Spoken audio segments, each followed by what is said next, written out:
So welcome everybody to week 3 go-to session. Before we get started here, just one sort of announcement.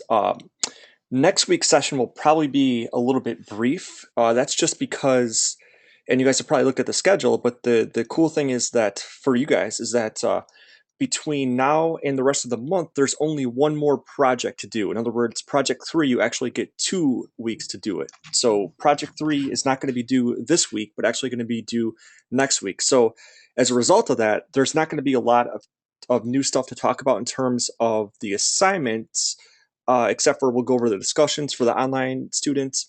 And then also we'll revisit project 3. But just so you know, just a heads up, next week's session, week 4, is always usually the shortest of all of them. But of course, we'll be here to answer any questions. So tonight, what I want to do is just kind of go over what's due this week and show you some examples of Project 3 and what other students have done. So first thing that before we get into the discussion for the online students, the first thing to point out here is that remember that the 2 assignments, aside from Project 3, the 2 in a discussion, the 2 assignments that are due at the end of this week are the blog assignment, remember, and also the mastery journal assignment. So we'll briefly kind of cover those right now. So the blog assignment, it says right in the instructions, but just to kind of go over, it does not necessarily have to relate to this class. It certainly can, but it doesn't have to, but it at least needs to relate to, in some way, the entertainment business, right? So it could be about anything that's happening in the entertainment world, but just as long as it's relevant, right? Sometimes, Kim always tells a story about how sometimes we've received some blogs sometimes that really have nothing to do with the class. They're just like personal blogs. Remember that that doesn't count, right? So for your blog assignment, just make sure that you write about something that's happening in the entertainment industry. And you can see here's like the rubric, if you want to go through this basically, but it's 5 points, right? And it's just based on content, organization, research, and spelling and grammar. And basically, it just needs to be 300 words. And now that I'm thinking about this, just as a reminder, this is the first month that we're actually doing this assignment where you have one blog post and then one mastery journal post. So the reason why I say that is if you listen to the archives for the previous months for week 3, it might say on there that there's 2 blog postings due. Well, that's changed for this month, right? We just have the one blog posting and the one mastery journal assignment. So just one blog posting, make sure that it's 300 words. The question comes up sometimes, do you have to cite outside sources? And the answer is technically no. But I mean, most of what you're going to be finding that you're going to be writing about, there's probably some outside source that's connected to it, right? So if that's the case, just make sure you cite it. It doesn't have to be an APA or anything like that, but it should at least put down, the URL of the article that you're talking about or the source that you're talking about or whatever. And so it's pretty much standard that you're probably used to. I don't know what the specifications are for your other classes, but in this class, just 300 words and just make sure that you're writing about something related to the entertainment industry. It doesn't have to be about publishing and distribution, but something that's related to the entertainment industry. And then also, it goes without saying, I just have to mention this because Cassie just ran into a case where somebody was reusing a blog that they had done the previous month. Just make sure that your blog posting is new, right? You can't just like copy and paste something that you did a couple months ago. So just be aware of that. So that's the blog posting. And then the other thing is, yeah, Daphne. So yeah, that person got caught, needless to say. So just make sure that you're not doing that, right? And then the other assignment that you guys have, which is kind of new to us, this is the first month that we're doing this, but is the Mastery Journal assignment. So you guys may have remembered way back in the month 1, the Mastery class, who some of you may have had with Joanne if you're an on-campus student. Remember that we had the Mastery class, and in that class, you came up with a Tumblr, your mastery journal. So for this assignment, it's pretty straightforward. Again, this is probably what you have been doing in your previous classes with this assignment, but you're just kind of basically answering these 4 questions, right?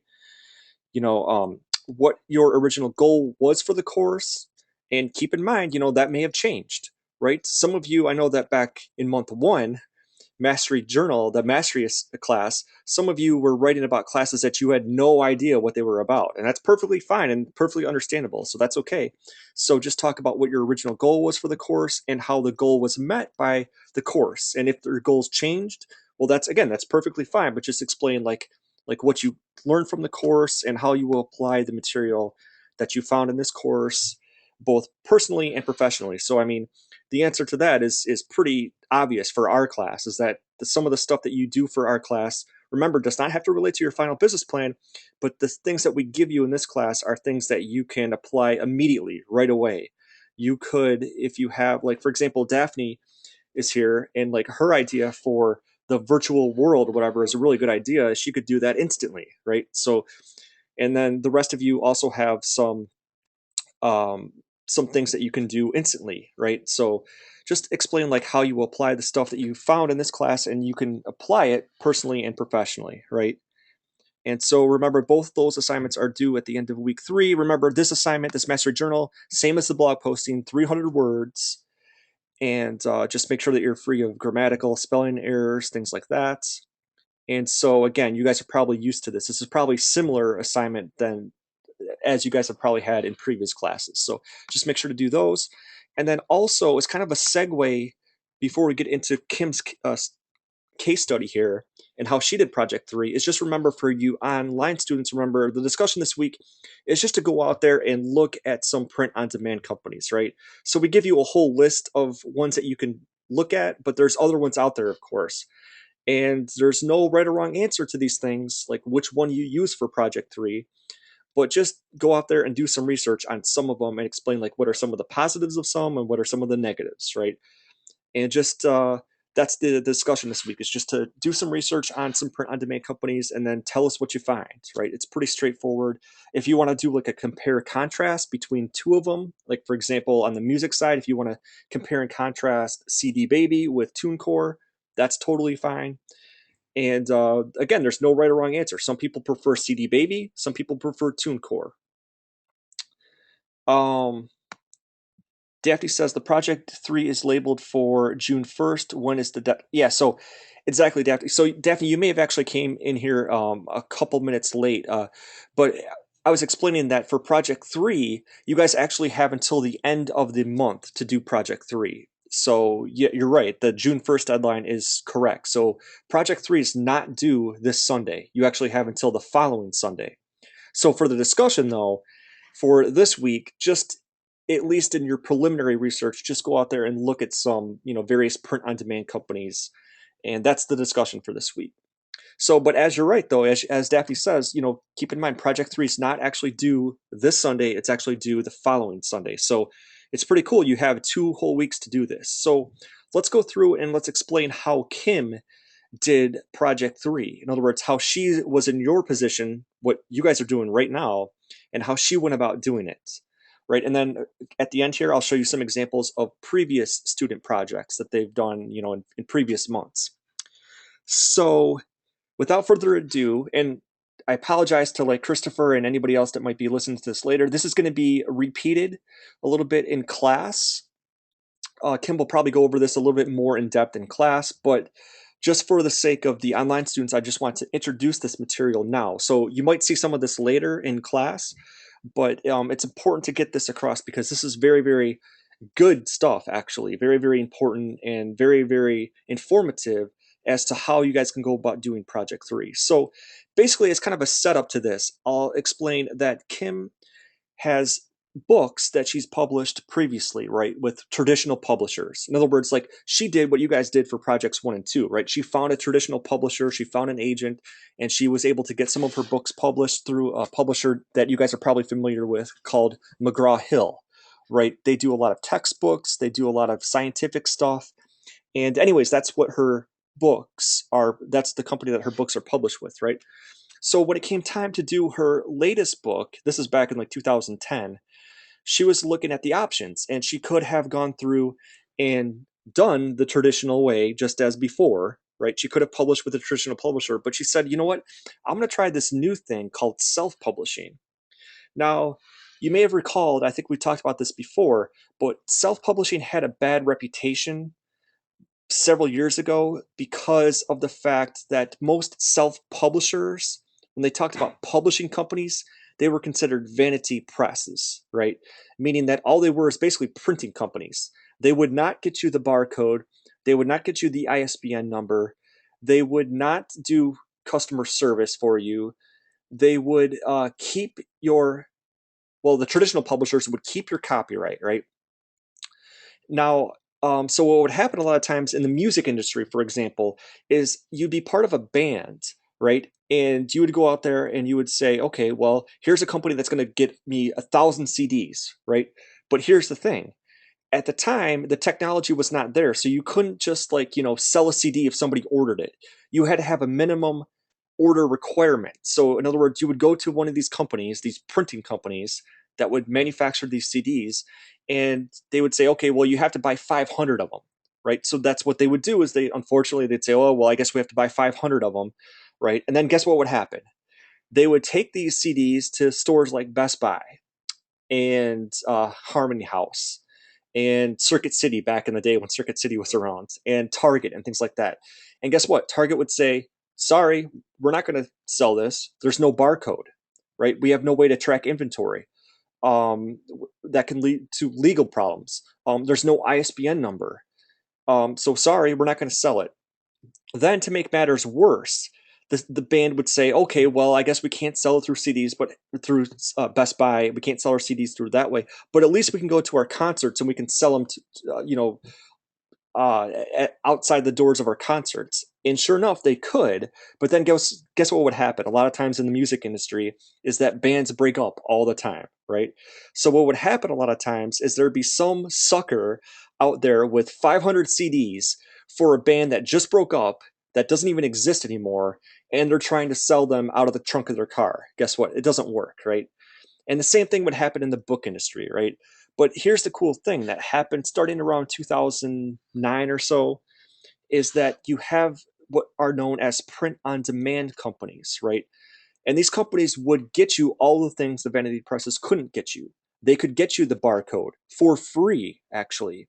It was a really cheap setup. There were no minimum order requirements because the technology was there. If somebody wanted to buy a book or buy a CD, the technology was there, the printer was there to just make the book right then and there, right? You didn't have to have minimum order requirements. They would also get you the ISBN number for free, meaning that you could be in catalogs like um, um, well, you could be in like catalogs where Best Buy could buy your stuff. Baker and Taylor could buy your stuff. They could get your stuff into public libraries, things like that, right? And they would do all this for a very, very cheap price. So that's essentially what Kim did, right? Remember, you couldn't do this 6 or 7 years ago because the technology wasn't there. But you had this new self-publishing revolution that came along, and now the technology is there. And here's some other cool things about self-publishing. You make more money. Your royalties are higher, meaning that, in the traditional industry, your royalties are about 15%, right? So if somebody sells your book out there for, $20, you're only going to get back about $3.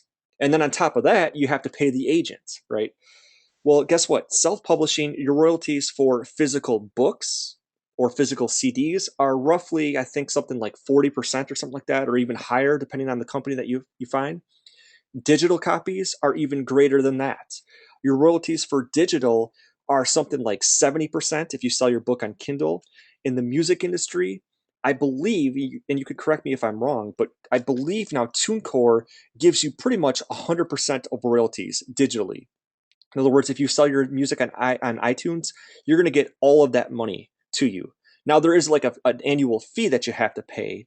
I don't know what that fee is offhand, but the point though is that your royalty rates are a lot higher. And so this is what Kim did when she was getting ready to sell her book or ready to market her book. So weeks 1 and 2 were about doing it the old-fashioned, the traditional way. Weeks 3 and 4 now, project 3, remember, due at the end of the month, is about doing it the self-publishing way, the new model, print on demand, right? So before we even get into that, though, one of the things you have to consider, and we'll talk more about marketing next week. We'll look at the last few chapters of the textbook next week. But with marketing, in order to be successful, a niche or niche, however you want to pronounce it, market is the best, right? What that means basically is that you don't just want to have, like, let's just say that you have like a movie idea. Well, you don't want to just classify it as a like a horror movie or something like that. It might be a horror movie, but you're going to be better off if you can narrow down the focus a little bit and be even a little bit more specific. So this is a horror movie, but it's a vampire movie, or it's a werewolf movie, or it's a zombie movie, or it's a teen slasher movie or something like that. So the more specific you can be with your genre, the better, right? Yeah, or science fiction horror, exactly. Right. So a niche market tends to work best. Right. So that's one of the things you want to keep in mind as you go about marketing. Project 3, there's a whole section on marketing, right? And what you want to emphasize is that the author has to be credible or well known. Now, once again, don't be intimidated by that, though, the second bullet point, because you can be credible just by saying, hey, you're a master's degree student, right? You can be credible by saying you've gotten years of experience in education in the music industry, for example, or something like that. So you can cover the second bullet point fairly easily, right? And then also the third thing in order to sell is that the topic should be popular, right? So like I just mentioned, vampires, those are very popular right now. So what Kim's book is about, well, I'll get into the subject matter here in a second, but basically though, at the time, 2009, 2010, actually even today, vampire stories were popular and still are. True crime accounts are very popular, and historical period pieces are very popular as well. So what Kim's book is about is a woman called Elizabeth Bathory, or in English, Elizabeth Bathory. And some of you may have heard of her before. She's considered the worst serial killer of all time. She's in the Guinness Book of World Records, by the way, the most ruthless serial killer of all time. She was alleged to have killed 650 of her servant girls. And there's been plenty of stories in both fiction, well, in fiction, in both movies and books that have been based on her. So, for example, in Snow White, the evil queen or the evil stepmother is based on her, right? Because the legend is that this woman here, Elizabeth Bathory, was so obsessed with her parents that she was constantly always looking in the mirror, right? And that's where they got that thing from Snow White from, how she's always looking in the mirror, like mirror, mirror on the wall. Um, she's been featured in several movies back in like in the 1970s. There's a movie called Daughters of Darkness, right? There's a movie called Dracula's Mistress, I think, with Ingrid Pitt. Um, if you're familiar with the French actress Julie Delpy, she starred and directed a movie a few years ago called The Countess, which is based on her. She's been featured in Hostel Part 2. There's a character called Bathory in there. Those of you in the video game industry, you may have seen a movie called Staying Alive. It's a movie, but it's based on it's about a video game where the characters go inside the video game and they have to battle this evil Countess Bathory, and that's based on her as well. And um, basically, the legends are that this woman, Elizabeth Bathory, was so obsessed with her appearance that she was constantly looking in the mirror all the times, and that what she would do is she would kill her victims and then bathe in their blood, right, as kind of a youthful remedy. She thought that that would make her younger. And basically, those are all the legends, right? But long story short, though, Kim, what she did is she actually did the research into this and found out that a lot of that stuff is just made up. It's all legend.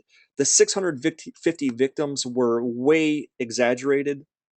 It was still a lot. It wasn't 650.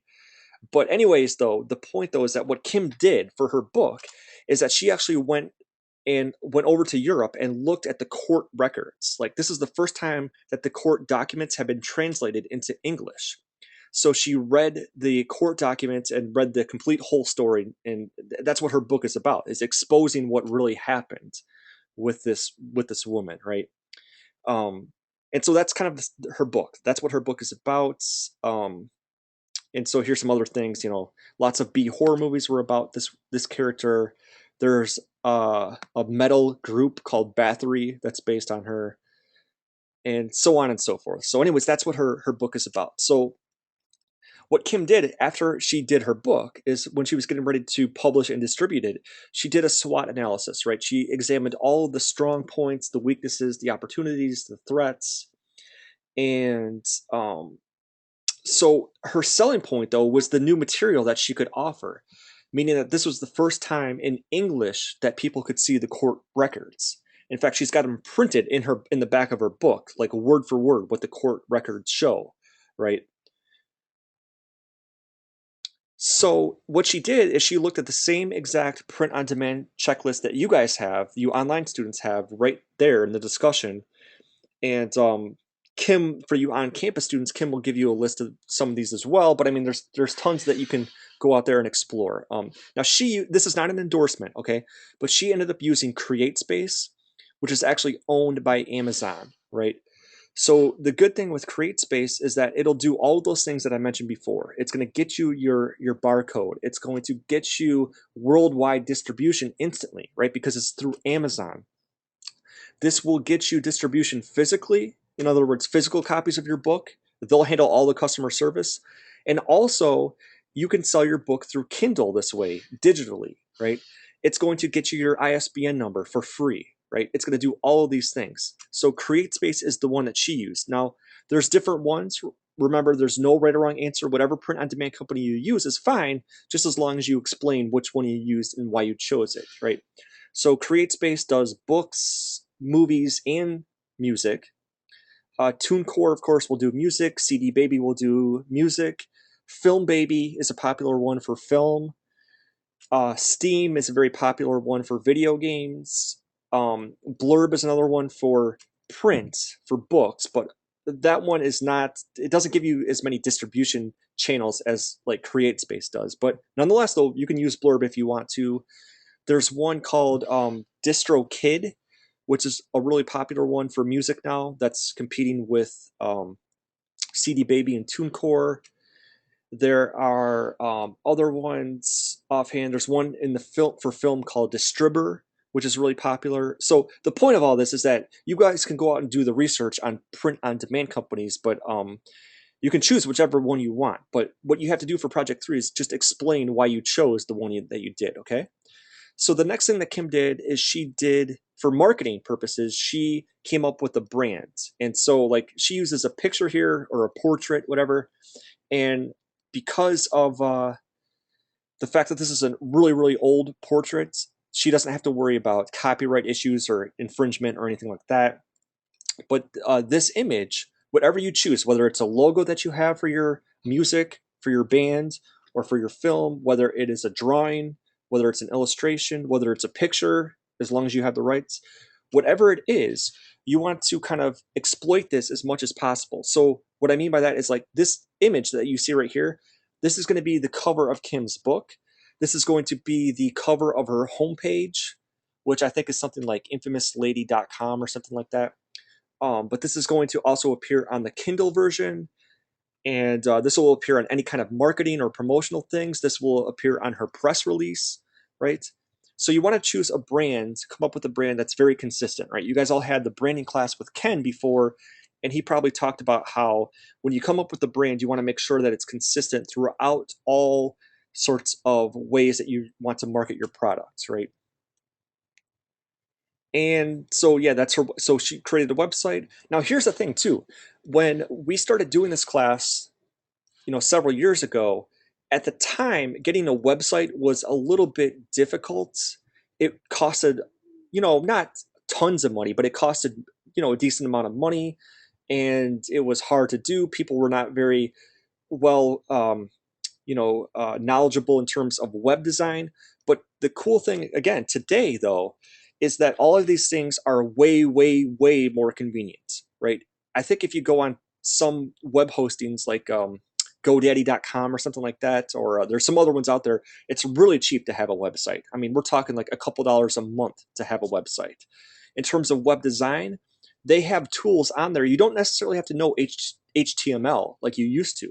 It's pretty easy to have a website. So these are things that you might want to consider for your marketing and promotional strategy when you do this assignment for Project 3, right? You might want to have an official website. And once again, for the purposes of this class, it can be hypothetical. So you can make up, a website that you're going to have, or you can talk about a plan that you're going to have a website, pretty soon. You don't have to actually have it for this class, okay?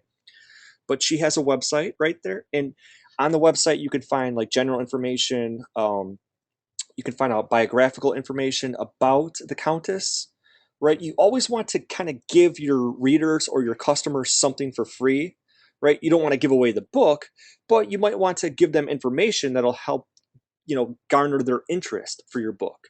So on her website, she includes things like reasons why the book would be of interest to scholars, why this book would be interested to others, not just legal scholars, but also feminist scholars. How about European history scholars?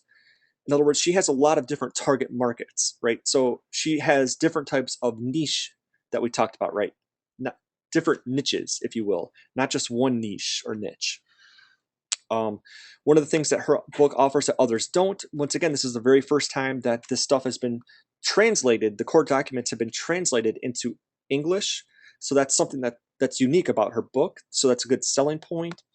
She explains why she's a credible expert in her field, right? She's a lawyer. She's lived in Europe before, things like that. And then you want to also obviously include ways that people can buy the book. So you probably want to have a link to the Amazon page. And one thing I forgot to mention before, too, with a lot of these print on demand companies, another great thing about them is that in addition to providing your customers ways in which they can buy the book through them, they also, the good ones do, offer what's known as expanded distribution. So, what that means is that if you go to Amazon, you can buy Kim's book, right, for the list price, and she's going to get 40% of that, right? So if it's $25, she's going to get $10, right? If you buy it on Kindle, I don't know what the price is, but she's going to get even a greater percentage of the price of whatever it is, right? But here's the cool thing though, because she also has expanded distribution. Let's say that you're on a different website that's not affiliated with Amazon necessarily or directly, people will still be able to buy the book. It's called expanded distribution. Now, the royalty rates will go down a little bit. In other words, she's not going to make as much money if you buy it through an external source as she would if you buy it through Amazon. So the percentage of her royalties goes down a little bit, but nonetheless, though, it's better than nothing, right? So there's expanded distribution. Okay.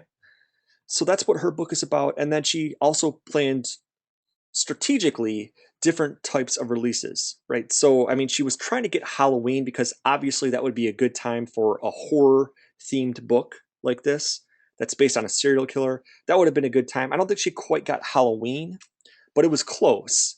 And at the very least, though, you want to make sure that your stuff is out there before the holidays, right? Because that's the big time when when entertainment companies make a lot of revenue is during the holiday season, right? Because people buy gifts and things like that, right? So plan a release. So in other words, like what that means too is that, like, let's just say hypothetically, I'm just making this up. Let's just say that you're doing a book on Irish history or something like that, or the history of Irish whiskey or something like that. Well, a good time might be to release that around St. Patrick's Day, right? That's just right off the top of my head. But the point though is that, you want to make sure that your release comes at a strategic time, a good time, if possible. Sometimes you can't always control it, but for the most part with print on demand companies, you are in control. You can control when it comes out.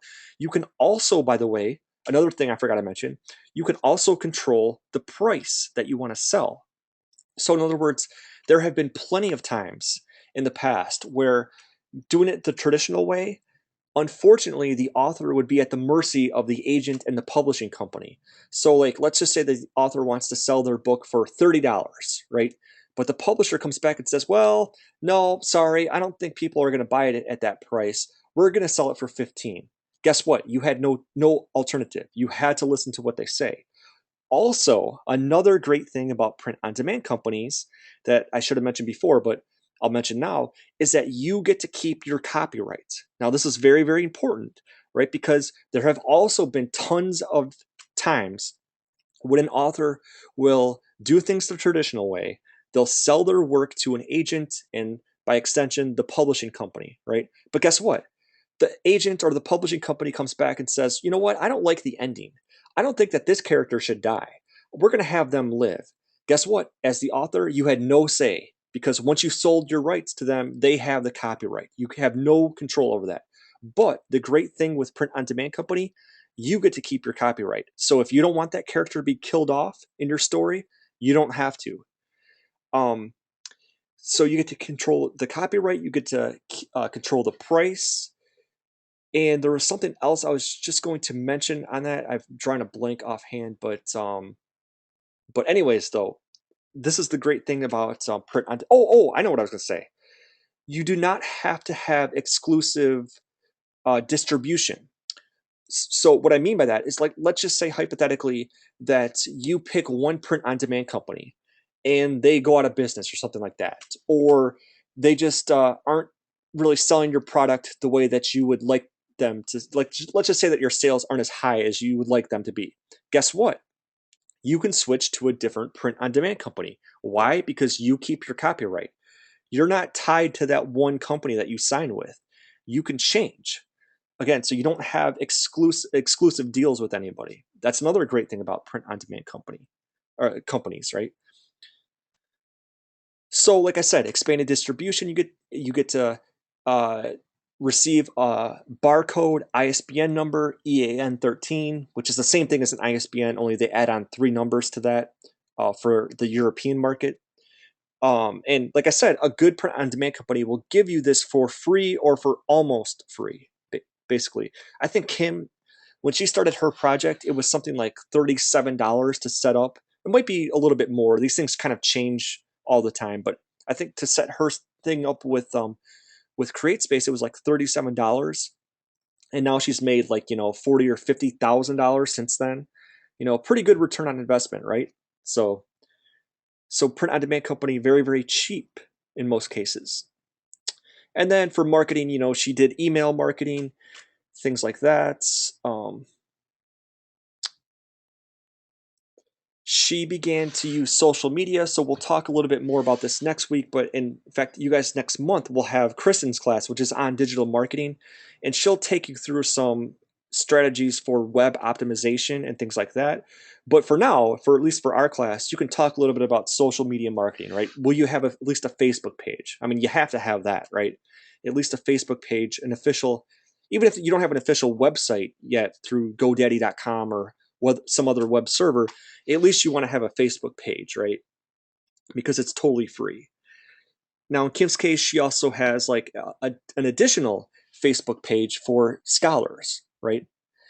Then there's also things like, merchandise. If you want to go through like cafepress.com, I'm sure that some of you probably heard, but I mean, like, if you want to get like mugs out, t-shirts out, that'll help merchandise your product.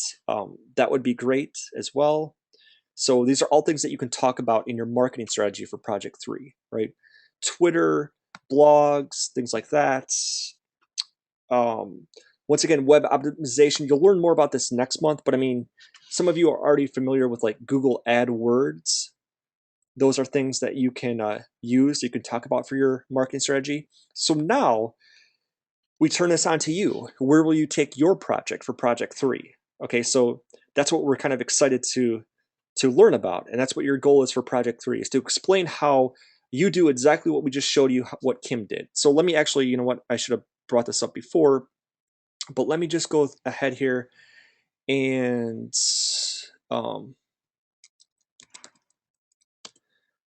let's just take a look here at exactly what Project 3 is, like the specifications. So just give me 1 second here.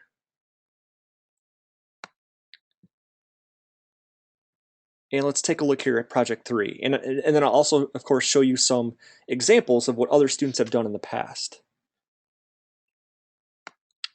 So this probably looks a little bit different from my end than yours, but let's look here at, and we also call this, by the way, it's Project 3, but it's also called the business strategy. It's the same thing, right? So let's take a look here at the specification. So here are the instructions, right? We give you some other tools that you can use, what to look for in a print-on-demand company. So there are some things you can check out later. We won't go through them right now, but there's 5 exercises to help prepare you for this. There's the template. Actually, this is the one there's also the Project 3 instructions, but let's just take a look here at this, because this goes into the same things, only a little bit more detail. So let me kind of blow this up for a little bit here. So Here's the thing. For projects 1 and 2, well, project 2, I should say, everybody kind of had a different sort of template, meaning that if you were on the game team, your template that you were following was a little bit different than the music people who are doing a press kit. And then that was different than the TV people who are doing a TV treatment. And that was different from the film people who are doing a film treatment. And that was different from a book proposal. And so you get the idea though. But for project 3, everybody's basically following the same exact template.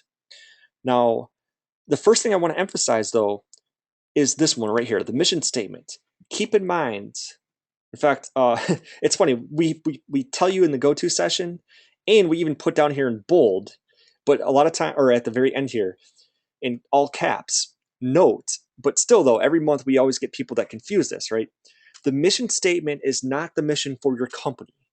Once again, that would apply more towards your um, projects, right? Remember, for this class, we're not really interested in your final business plan. We're interested in the content. So the mission statement here is the mission of your content. Um, so what that means, though, is that the mission, let's just say that you have a book, okay? Sometimes your mission is just to make as much money as possible, right? But don't just say it like that. Try to make it at least sound honorable so that, like, you're not just trying to, like, make money. I mean, that's obviously part of it, but you also want to make some type of statement, right? You want to entertain people. You want to, so exactly, Daphne, it's the content, not the business. So, like, for example, sometimes the mission statement is to provide social awareness about a particular issue. If it's a nonfiction book, a lot of times that is the case. Sometimes, like, for example, like last month, somebody did a book on domestic violence. So that was part of the mission, is to bring awareness about this issue and how it affects more people than people realize, right? Um, Sometimes, so for Daphne's, is using Daphne as an example, like the mission statement for virtual tours might be to show people a whole new world that they would not be able to see otherwise, and that maybe they'll never be able to see. But this at least gives them some way to be exposed to some type of new cool world, right? Whether it's whether it's theme parks or whatever it might be, right? So that's the mission statement. It's the mission of the content, not necessarily the business, right? The executive summary is about you, right? So you can reuse some of the stuff that you did for your previous projects, right? Your biography information can be the same. Try not to make it word for word necessarily, but I mean, certainly you can use a lot of the same stuff that you used before, right? The company description would be related to your company, right? The mission statement is the mission for your content, but the company is just a little bit of information, not necessarily the mission statement, but just a little bit of information about the company. Once again, you can make this up. This can be hypothetical. So what I mean by that is, like, let's just say that you're doing a book. Well, you might not have a company in mind, but at least for the purposes of this project, just invent something, right? So call it, you know, um, Christopher's Publishing Company or something like that, right? And just explain, like, where it's located and things like that. I should point out here, this is backing up a little bit, but when you go to a print-on-demand company, one of the things that you're going to find is where okay, so yeah, Otto Inc. Exactly. So, but one of the things that you're going to find too, when you go to a print-on-demand company, like, let's just use CreateSpace as an example, they will ask you, okay, what company do you want the publishing rights to be? Right now, for a fee, you can have your own publishing company, right? So you could have Octo Inc. and you could pay money, and then you would officially be listed as the publisher. So what I mean by that, let me show you an example here. Let's just go to Amazon.com right now, right? And let's just take, let's just go to any kind of book. Let's just look at the popular books. Let me just because this is on my mind. Let's just type in Jonathan Franzen. Okay, so let's just take a look here at Freedom. Okay, this is Jonathan Franzen's latest book. Okay, if we go down here, we scroll down here, and it says the publisher. Okay, it's this company, right? It's called Picador, right? So for a fee, let's just say that you set up your book with CreateSpace. For a fee, you can have whoever you want to be the publisher. You can establish your own publishing company if you want. However, for free, and let me just go to Kim's book here. Kim Craft, Infamous Lady.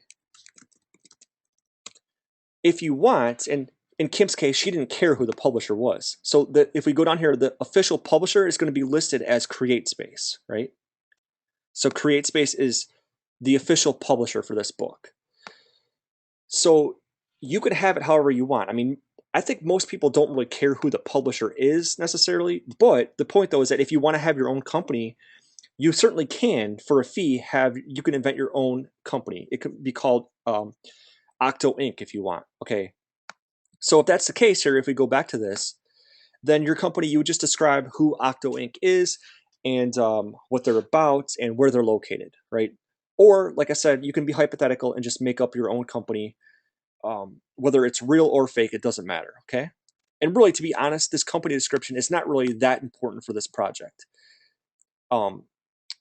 The most important section here for this project is actually this one, manufacturing and distribution. But I'll get to that here in a second, but let me just back up for a second. Okay, the product is actually going to be the book itself, or the game itself, or the app itself, or the music project or CD itself, or the film itself. That's going to be the product. Once again, you're welcome to reuse some of the stuff that you did for Project 2. That's totally fine. And you're just kind of briefly describing what the product is. You don't have to include like some of the stuff that you did for Project 2, like the table of contents and things like that, but just briefly explain in a paragraph or two what the product is and what it's about, okay? But the most important part of Project 3 is this part right here, manufacturing and distribution. Now, notice here that there's actually 7 questions here. You don't have to necessarily list questions and answers if you don't want to. You can do this all in paragraph form. But if it makes it easier, you certainly can list these 1 through 7 and go through the list. And in this manufacturing and distribution strategy, what you're explaining here is which print-on-demand company you're using and why you chose them, and what do they offer. And also, it should be pointed out here that most of the time, your manufacturer and your distributor are going to be the same exact company. Meaning, for example, if you're using CreateSpace, CreateSpace is both going to manufacture your CDs or books or films, the physical copies, and also digital for that matter. And they're going to be in charge of distributing them as well. Meaning that when somebody places an order on Amazon.com, they're going to ship the customer the order and give you the money, right? They're not going to tell you, hey, so-and-so wants to buy your CD or your book, so ship it to them. Nope, they're going to take care of all that, as well as the customer service. So if the CD arrives and it's not in the right case or something like that, they're going to take care of it. That's their fault, right? So the manufacturer and distributor can be the same company. And that being said, this is the most important section. So you're explaining which company you chose. You want to analyze them.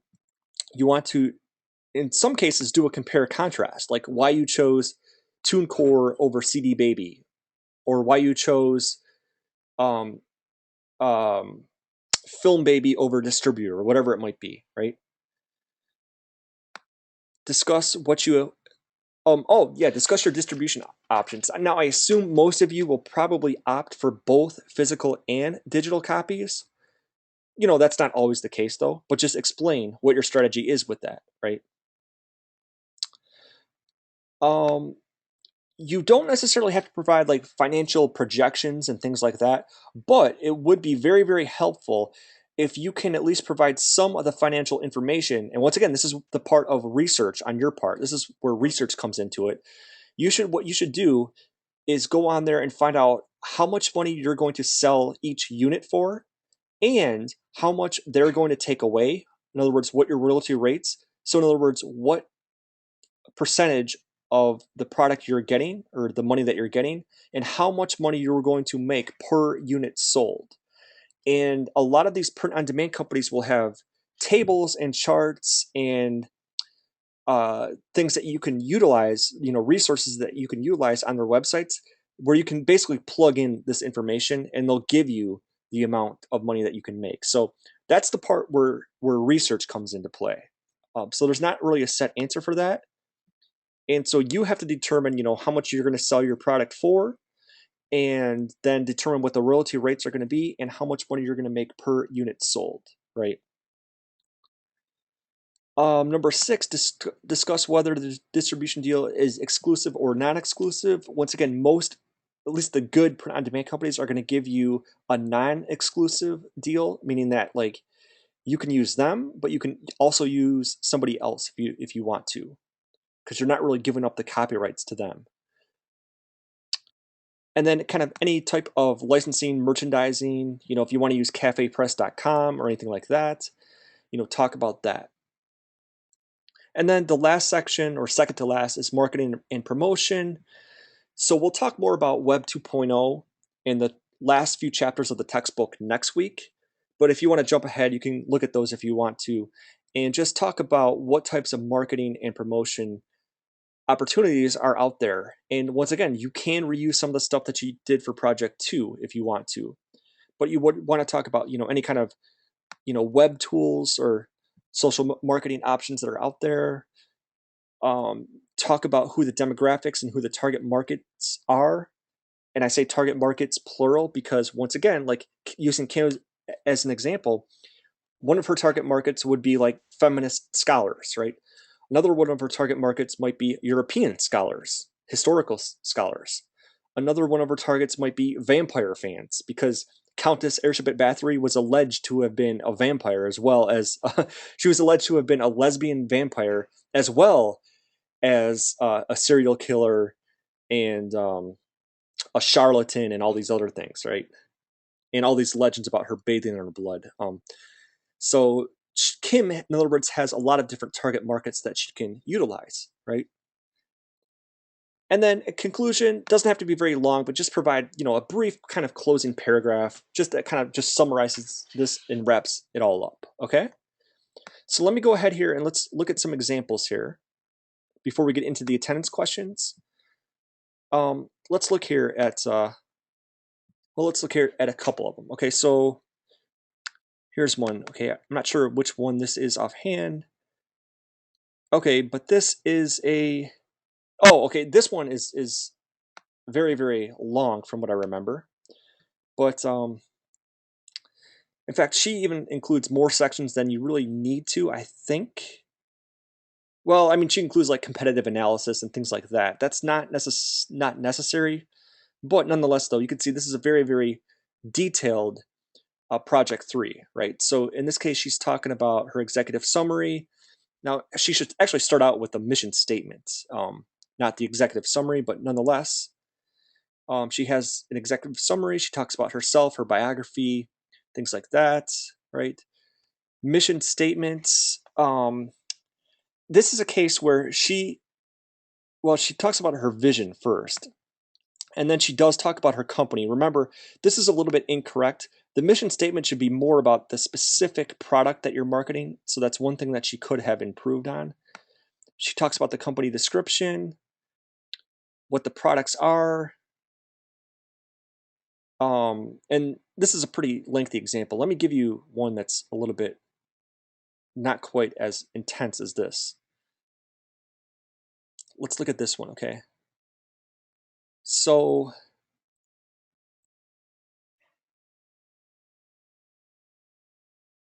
okay, now this is another example. The mission statement here, he's talking about, I remember the student, okay? He's talking about this artist's music, but really, this is actually incorrect because he's talking about the company. Remember, the mission statement should not be about the company. It should be about the specific music itself, the product itself. Executive summary looks pretty good. He says that he's a trained composer, multi-instrumentalist with AA music and education, and blah, blah, blah. Then he does talk about the company description. It's an LLC in Miami, Florida. The product itself. This is a case too, now that I remember this. This student was a little bit off base because they didn't really have one specific product. They had different they had a company, a production company, but that was one of the flaws with this, is that you need to really have like one project in mind, right? But the reason why I saved this example though is because this is a pretty good example of a manufacturing and distribution strategy that is worth looking at though, because he talks about how he's going to get an exclusive deal with CD Baby, and then he also compares them to TuneCore, why he's choosing CD Baby over TuneCore. Um, Once again, it doesn't matter which one you choose, you just have to explain why you chose it, right? So he talks about the fees, the 9% commission, um, and so on and so forth, right? And then this is information right off their websites. This is fine, as long as you cite it, right? So he's citing, from CD Baby, their websites, and then he talks about marketing and promotion. He talks about demographics, things like that, okay? And then he also includes a logo for marketing. You don't really need to do that necessarily. And then just a brief conclusion for, concluding paragraph, right? Let me show you another example though. This is a book example.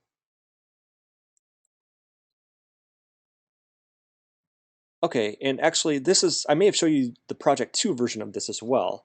But this is an example of project 3. The mission statement, this is what I'm talking about. This is a good mission statement, right? Because this student, she's talking about the book. So in other words, the mission, she talks about the book. It's a book that seeks to educate and enlighten African American caregivers of children about different and real emotions regarding the concept of death. It also seeks to explain death in the easiest way possible. The book opens a conversation about a topic that many families have a hard time dealing with, especially when it is time to explain it to children, blah, blah, blah. So this is an excellent example of a mission statement for Project 3, the mission of the book, right? Then she lists her executive summary, you know, basically just a biography about herself. The company, right? She says it's RBR Media. Once again, this could have been made up. I'm not sure, but she calls it RBR Publishing, Media Publishing. And also, from what I remember, this is not only a book, but I think that she also has. Now, you don't have to do this, okay? But in this case, in addition to doing the book, she also had a music CD or a couple CDs that would go along with the book, right? So it was kind of like a package deal. Now, again, you don't have to do that, but she explains like what it is. It's a nonfiction book, and then she also explains the 2-disc music compilation that's included with it, right? And then in terms of manufacturing and distribution, she's using this one company called Ex Libris. I'm not sure how to pronounce that offhand. Now, here's what I want to point out though. This is what would concern me if I were a potential investor. She's saying that she's going to pay this company for a package of $2,900. Okay. Now, in this package, it includes several things, right? It includes images, designers, and blah, blah, blah.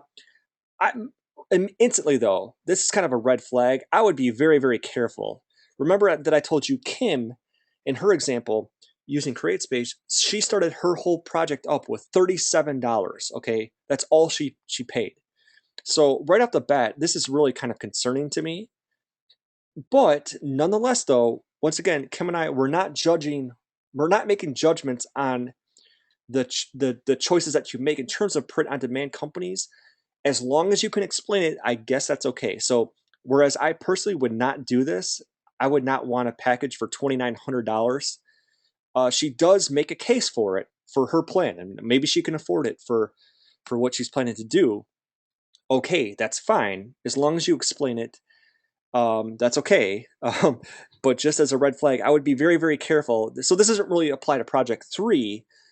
This is just my own personal advice. I would be very, very careful anytime that you find a quote unquote package deal, because a lot of these companies, they're just trying to basically rip you off. They're just basically trying to say, hey, you could do this yourself, but if you give us, $3,000, we can do this for you and make it better and blah, blah. All I'm saying is just be careful about that. Okay. So, but, and nonetheless though, okay, her marketing promotion is pretty good. She talks about how different radio stations that she could do interviews with and things like that. She's going to use Twitter, um, you know, like I said, radio interviews, um, speaking appearances at schools she'd be willing to do, and so on and so forth. And then also one thing that's missing here at the bottom, I would just like just a brief concluding paragraph, right? Doesn't have to be very long, but just something like, conclusion, and then just a few sentences to kind of wrap it up. Okay, so let me show you another example here. Film. Okay, now this student, let's see if I can remember this one. Okay, this student, okay, he's talking about, well, obviously this is a film. Now, once again, though, the mission statement is about the film. It's not about the company, right? So in this film, it's to present you with imitations of life, which were built on principles of loyalty, humbleness, dedication, patience, and none before God, while aspiring to entertain the audience and blah, blah, blah. The primary purpose is to leave them optimistic about the existence of the supernatural and blah, blah. So you see here, the mission is about the film. It's not about the company. And then executive summary, just a little bit about himself, right? Company description, he calls this Doctrine Entertainment, and it's located in North Carolina, and blah, blah, blah.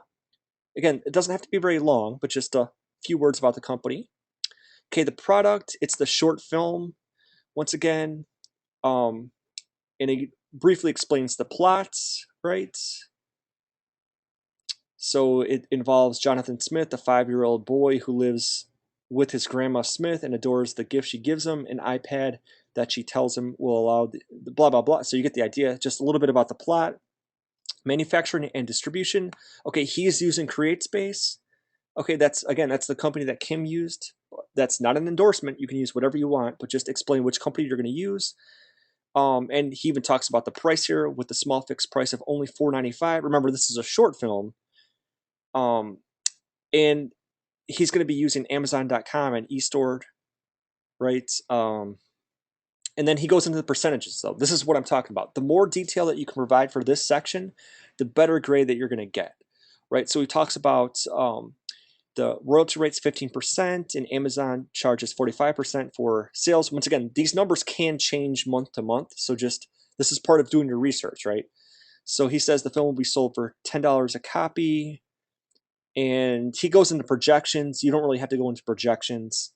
That relates a little bit more to your finance class with Mike several months ago, but and also that you'll be doing more in months, your last 2 months. But anyways, so the film will be sold for $10 a copy, 40% discount, blah, blah, blah. So you get the idea, right? So royalty rates, he talks about the royalty rates, marketing and promotion. He talks about a website he's going to have. He's also going to use YouTube channels, Facebook, Twitter, along with Instagram.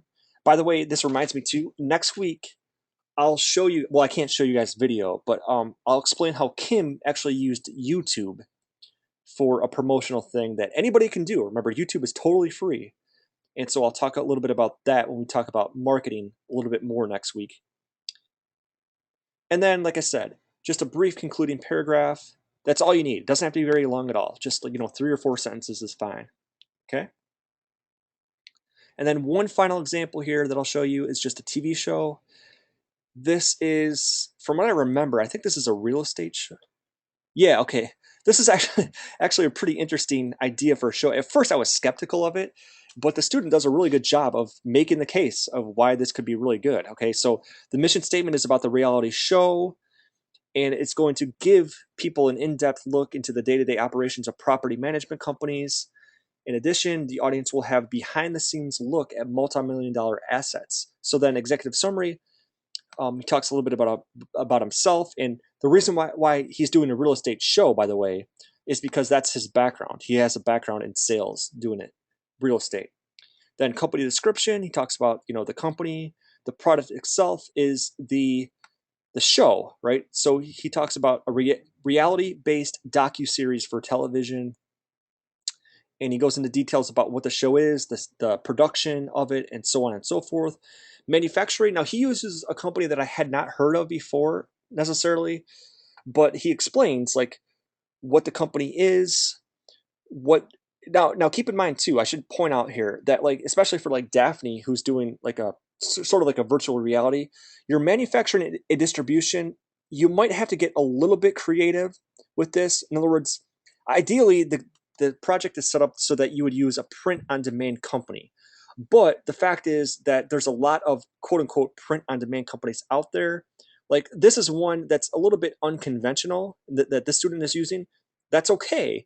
You just have to explain which company you're using, what they're going to offer, and in other words, how it's going to be distributed, are you going to make money, okay? And that's what he did here. I won't go into the details of this company, but he basically found a company that will be able to distribute his show. It's not using necessarily a traditional create space or a company like that, but that's okay, just as long as you can explain the distribution part, right? And manufacturing. Yeah, so it might be Daphne, for all for all I remember, for all I know, it could be. So that's okay, just as long as you can explain this. In other words, the point of all this is that Kim and I are going to be sort of like hypothetical investors. So let's just say that you're asking for money. You just need to explain to us, okay, how are you going to get your show on the air or your game out there, and how are you going to make money? In other words, if I give you money, and this is classic, investor um, entertainer relations 101, right? Investor business person relations 101. If I give you money, how are you going to make a return on that investment, right? That's all this exercise is, right? And then finally marketing and promotion, right? And then conclusion, once again, this is all you need, just a 3 or 4 sentences. Maybe he could have expanded a little bit here, but still just a conclusion, like what the show is, why you think it's going to sell, and so on and so forth. So that's pretty much what you have to do for project 3, is just make sure, once again, just a reminder, make sure to follow this template that we have here. This is right in the assignment instructions. It's just called business strategy template. And on there, just go through section by section. And once again, there is no page minimum or maximum. This is not an APA, so don't worry about that. I will just tell you that in general, the students that tend to do the best on this assignment are the ones that provide the most amount of detail, especially in this section, especially in marketing, or I'm sorry, especially in this section, manufacturing and distribution. Yeah, so Daphne, yeah, it's not difficult. Just make sure that you do the research and have the facts and the details. Exactly. So you got it, exactly. So once again, just a reminder, if you came in late or if you're listening to this in the archives, and you didn't catch the beginning, remember that you actually have 2 weeks to do this assignment. So it's not due this Sunday, but it's actually due next Sunday. But it's good to introduce this now so that you can kind of get a head start on it. And of course, if you have any questions between now and the time it's due, just feel free to let Kim and I know. And yeah, so yeah, bust out those blogs, Christopher. And reminder, yeah, the blog assignment and the mastery journal assignment is due this Sunday. So that's the only thing due this Sunday, though. And of course, the online, remember the discussion, which is just talking about the print on demand companies, right? So that's what the assignments are for this week. So next week we'll go into a little bit more about the last few chapters of the textbook, which are really about social media marketing. But really, those chapters are good. I mean, definitely read them. But I mean, a lot of you already know a lot about social media marketing already. So you can certainly, talk about those types of things in your marketing strategy to get a head start this week if you want to. Okay, so we'll go ahead here. We'll take a look here before we wrap it up here. We'll take a look here at the attendance questions. Remember, this is just for the on-campus students. Let's just go through these one by one. So actually, you know what? The answer to number 1 has changed since last month. So if you're listening to the previous archive of this is actually a little bit different. But remember, for number 1, how many blog posts will you need to submit? The answer this time is 1, right? It used to be 2, but in this case, it's 1. But just a reminder, too, you also need the Mastery Journal assignment, right? The Tumblr assignments, if you will. But for blog posts, you just need 1. So I'll go ahead here and I'll type this in here. So number 1. Okay, yeah, Daphne, that's okay. You're online anyway, so you don't really need to listen to any more of these. But yeah, have a good evening, and we'll see you next week actually. And have any questions? Just let us know. Okay, number two, what can you discuss in your posts or your post singular is just anything related to the entertainment business industry. Anything related to entertainment business. Does not have to relate to our class, right? And then number three, is it acceptable to submit your blogs or blog by links, hard copy, or both? Well, the answer to that is either way is fine. But I mean, really, when you think about it, the easiest way to do it is just submit it through FSO. Just even if you have a blog page, you can send, you can copy and paste the URL and just put that into a Word document and send that. Or you could like literally copy and paste the text from your blog and put that into a Word document as well. So that's probably the recommended way, is just to submit it through links, through FSO, basically, or copy and paste through FSO. Technically, you could technically bring in a hard copy, but I mean, for the sake of simplicity, don't even worry about printing. In fact, I think they charge you now to print things at the media center, so don't even worry about that. So just do it by FSO through links or through copying and pasting. Okay, are both posts due at the same time? I should just go ahead here and just change the question to this. I should just say both post, the blog post, and mastery journal post due at the same time. The answer is yes, right? So they're both due Sunday night at midnight, right? How long should the post be? Remember, each one 300 words, or at least 300 words, we'll say, right? Number 6, are sources citations required? Well, the answer is no. They're not required, but I mean, like I said, most of the time you'll probably be commenting or blogging about something that you find, whether it's an article or a blog, or there's probably some source out there. So most of the time you probably will have citations, but remember, those don't have to be APA. You can just simply copy and paste the URL of the article that you find. That's fine. But technically speaking, there's no sources or citations required.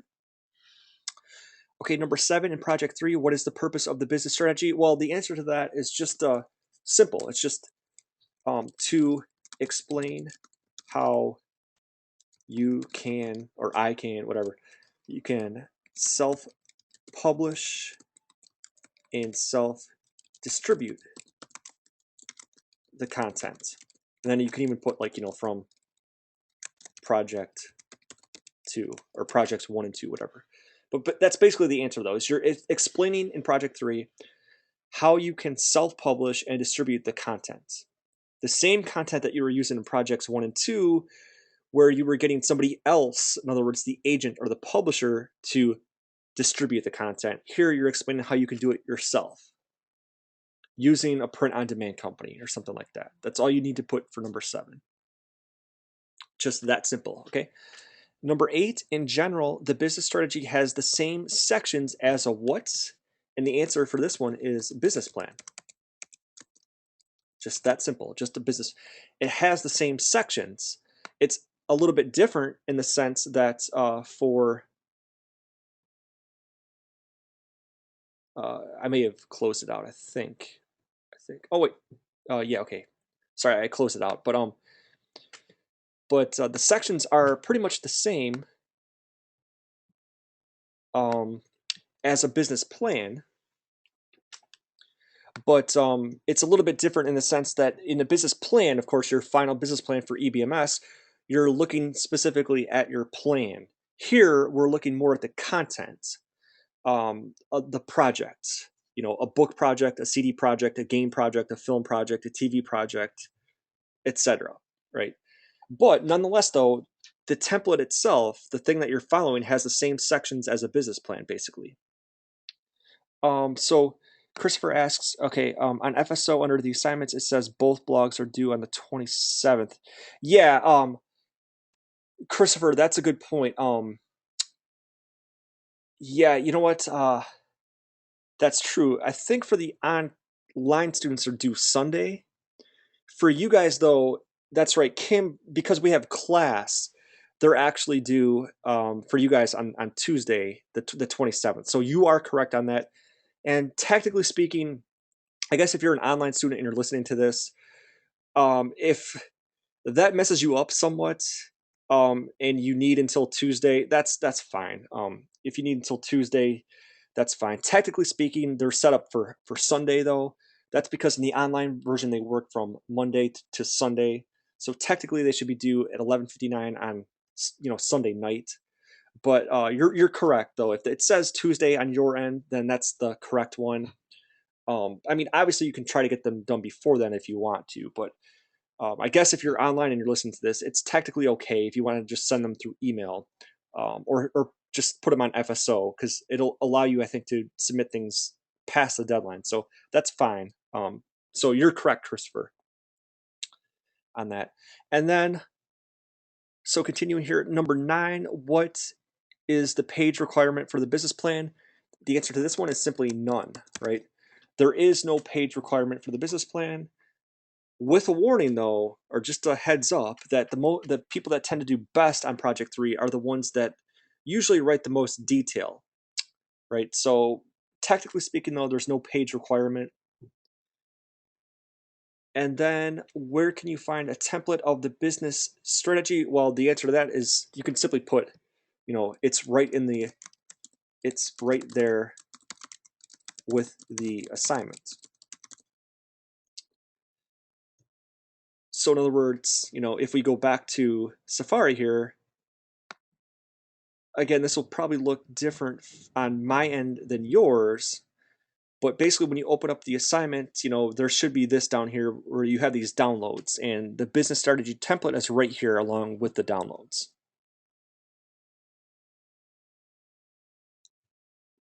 So we have these other things I didn't even talk about here, but if you want to bring these up to 5 exercises to help you prepare for the strategy, and then also what to look for in a print-on-demand company. I mean, these are there for your reference as well if you want to check those out. And actually, Chris, while we're here, let me just take a look here at something. Let me just see what it says for the online. Yeah, Kim may have actually set it up different because, let me just look here. Okay, blog assignments. Yeah, for us, technically, it would be Sunday, but I mean, I tell you what, just to be consistent here, while we're here, I'm going to go ahead here and change these. So we're going to go ahead here and change these to the 27th now, okay? So this will make things fair for both online and on campus, okay? Not sure on a month-to-month basis if we're ordinarily going to do this, but just to be fair for this month, I'm going to make it the same for the online students as well, just as it is for the on-campus students here. So let me go ahead here, go to section 2.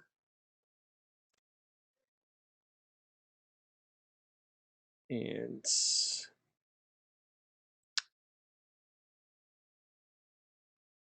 okay.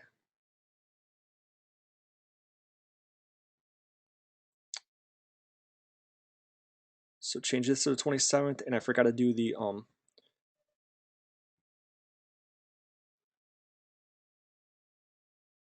mastery journal as well. Christopher, the mastery journal, is that through the 27th for you guys as well? Okay, great. So let me go ahead here and change this one as well.